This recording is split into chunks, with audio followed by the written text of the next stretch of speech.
नमस्कार दोस्तों, आपका स्वागत है परमात्मा आदि रुद्र चैनल के अंदर। आज हम दोस्तों आपको श्री बटुक साधना के ऊपर बात करेंगे। तो दोस्तों बटुक साधना जैसे भगवान श्री कृष्ण जो हैं बाल रूप में, भगवान विष्णु का स्वरूप बाल रूप में, उस प्रकार भगवान शंकर का भी रूप है बटुक स्वरूप में। तो आज हम श्री बटुक साधना के बारे में ऊपर बात करेंगे। जो कृष्ण का भी स्वरूप है वो बटुक स्वरूप यानी बाल स्वरूप है। भगवान विष्णु ने बाल विष्णु का रूप लिया है।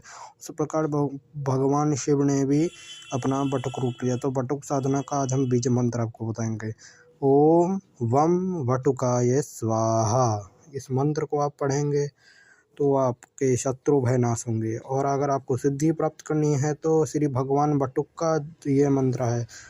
भगवान शिव का स्वरूप जो अवतार है वह बटुक है। तो उनका एक और भी जो बीज मंत्र उसके बारे में बात करेंगे। तो भगवान का ये जो बीज मंत्र इसको जरा आप जरूर साधना में जरूर लें। ओम बटुकाय नमः। ओम बम बटुकाय नमः।